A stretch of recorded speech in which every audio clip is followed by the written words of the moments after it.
بتاؤ کہ تم نے شادی کی ہے؟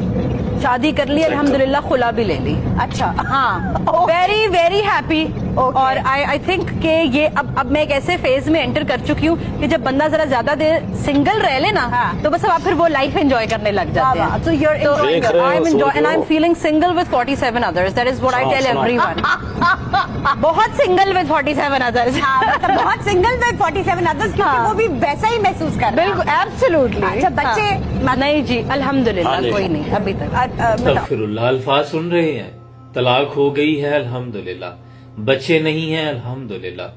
حضرت اقبال نے کہا تھا اس راز کو اب عورت کی بصیرت ہی کرے فاش, مجبور ہے معذور ہے مردان خرد بند, کیا چیز ہے آرائش و قیمت میں زیادہ, آزادی ہے نسواں کہ زمرد کا گلو بند. کہتے ہیں کہ اس فیصلے کو میں عورت پہ چھوڑ دیتا ہوں, وہ خود ہی فیصلہ کرے کہ کیا چیز زیادہ قیمتی ہے, اس کی آزادی قیمتی ہے یا اسلام نے اسے جو حیا کا اور اس کا جو پروٹوکول اور سٹیٹس سیٹ کیا ہے, اس کے گلے میں حیا کا زمرد کا گلو بند ڈالا ہے, وہ زیادہ قیمتی ہے. میں خوب جانتا ہوں یہ زہر ہے وہ کند. نیپولین کی بات یاد آ گئی. اسکرین پہ جو آپ تصویر دیکھ رہے ہیں یہ 86 سال قبل دمشق کی تصویر ہے. شاید اسی منظر کو دیکھ کر نیپولین کے وزیروں نے اسے جواب دیا تھا. نیپولین نے پوچھا تھا کہ عالم اسلام کے سب سے مضبوط قلعے کون سے ہیں, تو اس کے ذہین و فتین وزیروں مشیروں نے جواب دیا تھا کہ حضور ان کے سب سے مضبوط قلعے ان کی نیک مائیں ہیں. تب سے اہل مغرب کی سب سے بڑی نشانہ عالم اسلام کی باپردہ خواتین اور عالم اسلام کی بیٹیاں ہیں. اے امت مسلمہ کی بیٹیوں, بنت ہوا کی شہزادیوں, کبھی بھی ان عورتوں کو اپنا رول ماڈل نہ بنانا.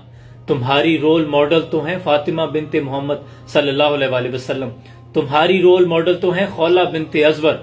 میدان جنگ میں جب گھوڑ سواری کرتے ہوئے اترتی ہیں تو دشمن کی صفوں کو چیرتی ہوئی برق رفتاری سے ان کی تلوار یوں چلتی ہے کہ دشمن کی صفوں کو پچھاڑ کے رکھ دیتی ہیں. تمہاری آئیڈیل تو ہیں ام خلاد رضی اللہ تعالی عنہ. جب ان کا جوان لخت جگر میدان جنگ میں شہید ہو جاتا ہے تو وہ چادر کو سنبھالے ہوئے ہیں. پوچھنے والے نے سوال کیا کہ اماں آپ کا بیٹا فوت ہو گیا ہے, آپ چادر کو سنبھالے ہوئے ہیں, تو وہ کہتی ہیں کہ میرا بیٹا فوت ہوا ہے, میری حیا تو فوت نہیں ہو گئی. ہماری آئیڈیل تو ہیں شفا بنت عبداللہ, عالم اسلام کی مدینہ کی ریاست کی پہلی پرائس اینڈ کوالٹی کنٹرول, لیکن اپنی اسلامی روایات کو نہیں چھوڑتی. تمہاری آئیڈیل تو ہیں ام المومنین حضرت جویریہ, جو اصحاب صفا کو سرجری بھی پڑھاتی ہیں لیکن حضور کی خدمت میں فرق نہیں آتا. تمہاری آئیڈیل تو ہیں حضرت حفصہ, جن کے ذمہ قرآن کی پہلی خط و خطابت اور قرآن کی حفاظت کی ذمہ داری حضرت عثمان غنی نے جن کو سونپی تھی, لیکن وہ اپنی حیا کو اور اسلام کے معیار کو انہوں نے کبھی کرنے نہ دیا. تمہاری آئیڈیل تو ہیں ام دردہ الصغریٰ, جو دمشق کی جامع مسجد میں احادیث پڑھاتی ہیں, جن کے شاگردوں میں امام احمد بن حنبل شامل ہیں. خدا کے لیے ان کو کبھی اپنا آئیڈیل نہ بنانا, یہ تو خود طلاق لے کے گھر بیٹھی ہوئی ہیں. یہ اس عمر کے حصے میں جا کے جب یہ ڈپریشن کا شکار ہوتی ہیں تب یہ اکیلی رہ جاتی ہیں, اپنے بال نوچتی ہیں, ان کے پاس کوئی سہارا نہیں ہوتا. اور زبان دیکھیں, اسلامی جمہوریہ پاکستان سو کالڈ ریاست میں بیٹھ کر مارننگ شوز اس طرح کے کیے جا رہے ہیں. یہ کیا تربیت دی جا رہی ہے ہماری نئی نسلوں کو؟ ابھی عالم اسلام کا معیار یہ تھا کہ خلیفہ وقت کو شادی کرنا تھی اپنے بیٹے کی. اس نے اعلان کیا کہ شہر میں اگر کسی کے گھر میں کوئی حافظ قرآن کنواری لڑکی موجود ہے تو آج رات اپنے گھر کی کھڑکی پر ایک شمع روشن کرے. قربان جاؤں, سارا شہر شام کو روشن تھا. ہر گھر میں ایک حافظ قرآن بیٹی موجود تھی. فیصلہ کرنا مشکل ہوا. دوبارہ اعلان کیا گیا کہ جو حافظ قرآن کے ساتھ ساتھ موتا امام مالک کی بھی حافظہ ہو وہ چراغ روشن کرے. اس رات بھی شہر کی آدھی کھڑکیاں روشن تھی. یہ روشنیاں اسلام کی ایک صبح روشن کی دلیل تھی. یہ آنے والے اسلام کے کل کی نوید سنا رہی تھی کہ آنے والا کل کتنا روشن ہوگا. کیوں؟ اسلام کی مائیں نیک ہو چکی ہیں, ماؤں کی تربیت ایسی ہو گئی ہے کہ اب ان کے ہاں پیدا صلاح الدین ایوبی ہوں گے. ہماری آئیڈیل تو وہ ماں ہے جس نے کئی رشتوں سے انکار کیا. پوچھا کس سے شادی کرنا چاہتی ہو, تو کہنے لگی کہ ایسے نوجوان سے جس سے اللہ مجھے ایک ایسا بیٹا عطا کرے جو شاہ سوار بنے, جو بیت المقدس کو آزاد کروائے. تاریخ نے دیکھا پھر ان کے ہاں ایک لڑکا پیدا ہوا جس نے 8 سال کی عمر میں بغداد کی گلیوں میں ایک قصہ سنا کہ ایک اخروٹ کی لکڑی کا ممبر بنایا گیا ہے اور بڑھئی یہ چاہتا ہے کہ اسے مسجد اقصی میں لگایا جائے، جبکہ مسجد اقصی تب تو عیسائیوں کے قبضے میں تھی، لیکن وہ بچہ جوان ہوتا گیا اور خواب بھی جوان ہوتا گیا۔ پھر اسی لڑکے نے مسجد اقصی کو فتح کیا، بیت المقدس فتح کیا، مسجد اقصی کی زینت بنایا اسی ممبر کو، جسے دنیا آج سلطان صلاح الدین ایوبی کے نام سے جانتی ہے۔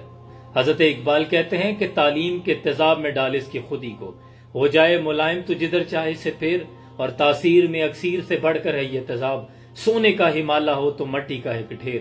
یہ جو باتیں کر رہی ہیں نا کہ طلاق ہو گئی الحمدللہ، حضرت اقبال کی بصیرت کو سلام، آپ نے پہلے لکھ دیا تھا کہ اہل مغرب کے مطابق جب 2-4 جماعتیں یہ پڑھ لیں گے تو اگر مگر چونکہ چنانچہ یہ خود نکال لیں گے۔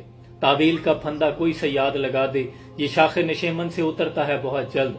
کوئی نئی بات کی جائے گی ان کے سامنے تو یہ کہیں گے کہ نہیں یہ بات تو بہت پیاری کی جا رہی ہے، خدا کے لیے تم ان کی باتوں میں نہ آنا۔ اے امت مسلمہ کی بیٹیوں، تمہارا معیار بہت بلند ہے، اور ریاست پاکستان سے یہ میں کہوں گا کہ خدا کے لیے ہوش کے ناخن لیجئے۔ آپ کے شرازہ بکھر چکا ہے، اس طرح کے شوز پر پابندی عائد کی جائے۔ خیر اگر پابندی نہیں ہوتی تو وہ تمام لوگ جو انہیں دیکھتے ہیں، خدا کے لیے اپنے بچوں پہ نظر رکھیں، ان کی تربیت کی فکر کیجئے، آنے والی نسلوں کی فکر کیجئے۔ یہ بہت بڑے ہتھیار ہیں جو آپ کے بچوں کے ذہنوں پہ مارے جا رہے ہیں۔ آپ ضرورت نہیں ہے کسی کو گھر گھر جا کے تبلیغ دینے کی۔ اب یہ جو موبائل آپ ہاتھ میں پکڑے ہوئے ہیں، یہ سب سے بڑا ہتھ کنڈا ہے۔ ان کے ہتھیار بدلتے ہیں، ارادے وہی رہتے ہیں۔